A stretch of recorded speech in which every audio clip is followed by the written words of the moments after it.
What's up, everybody? Welcome back to Pens and Tea. My name is Carrie, and today we're taking a second look at the Wancher Dream Pen. This is the one that they did on their first Kickstarter. They have since done a second one for a bakelite material or shippoyaki finial. This is not that. This is the Wancher Dream Pen True Urushi. So there's also an ebonite. This is the Urushi in the Tamanaki finish. And I thought, you know what? It's been almost a year since I've had it and used it.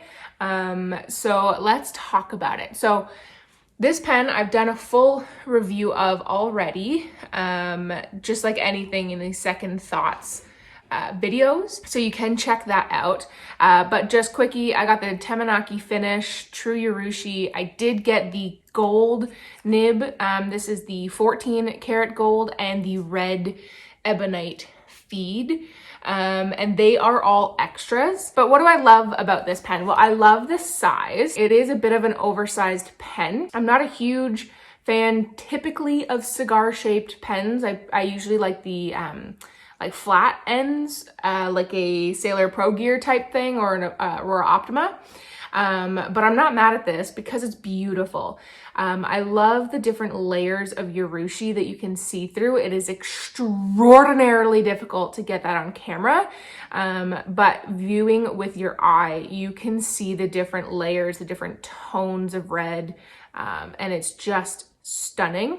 It is a cartridge converter fountain pen, which I like, so that way I can change inks as often as I want to, which is usually pretty darn often. It does have a metal thing here that like the body screws into. So it's not eyedropper convertible, but it's just stunning. I love the way that it feels in my hand.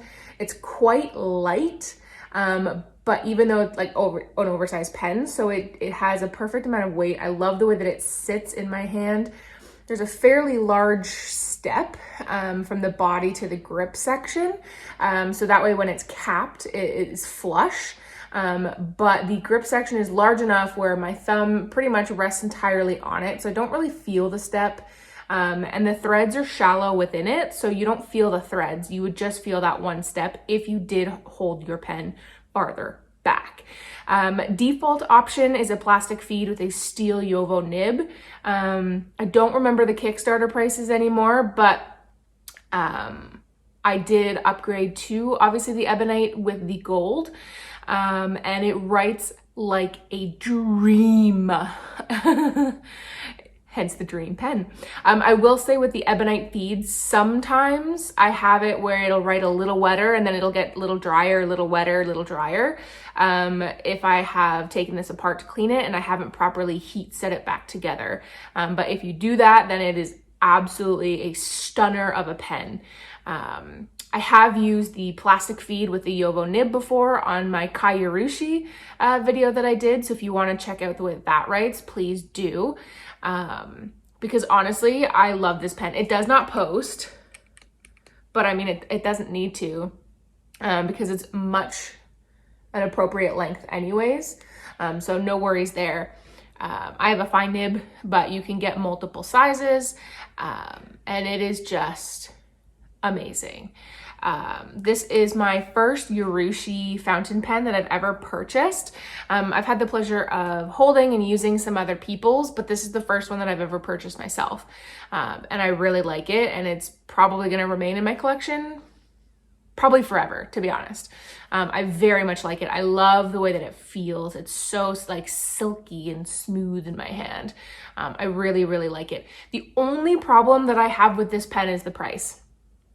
I understand that Urushi pens are going to be more expensive, and I fully appreciate that because the craftsmanship that goes behind a true Urushi pen is incredible. So this body starts at $350 US, which for the body, I don't mind.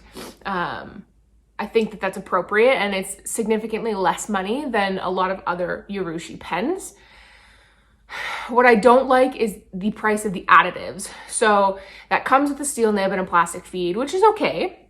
But if you want a really indulgent experience, which is what personally I would expect if you're getting into the Urushi level pen, you have to pay an additional $130 to get their gold nib, and an additional $50 to get their ebonite feed. So you're adding an extra $180 to the pen to get the gold nib and the feed. On the one hand, I appreciate the fact that you have options, so you don't have to spend that extra $180 for Canada. Oh my Lord, it is much more expensive than that. I appreciate the fact that you don't have to. You can stick with the Yovo nib and the plastic feed, which is perfectly fine, but there's nothing special about it. It writes perfectly, and you're gonna get a nice experience. There's just nothing special, which to me is what a Urushi pen should signify. To some others, it may not. And then, you know, it's a perfect option to be able to get both, but it's a bit of a bummer for me. And again, especially for Canadian dollars, the phrase bend over comes to mind. But like I said, I got on the Kickstarter, so I did get it a little bit less expensive, but you can still buy them. There are plenty of other finishes. Like I said, there's also the ebonite, which does not have the Urushi lacquer, which is even less money. So head over to Wancher Pens and check them out if you're interested. I have rambled on long enough about how much I love this pen, so let me go do the writing sample for you.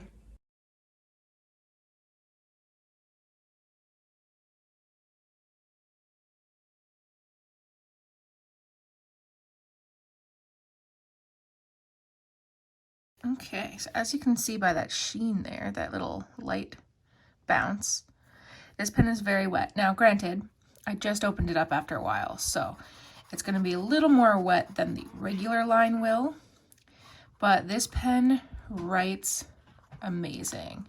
If you're just wondering why my lighting changed, it's because my cat jumped out of my window, so boom, more light. You do get a little bit of flex, a little bit of bounce. It's not a stiff nib, it's not a flex nib, it's just somewhere in between. It is a 14 karat gold nib, so you know, you definitely have a little bit, but it's not like you know, an Omos or something. For reverse,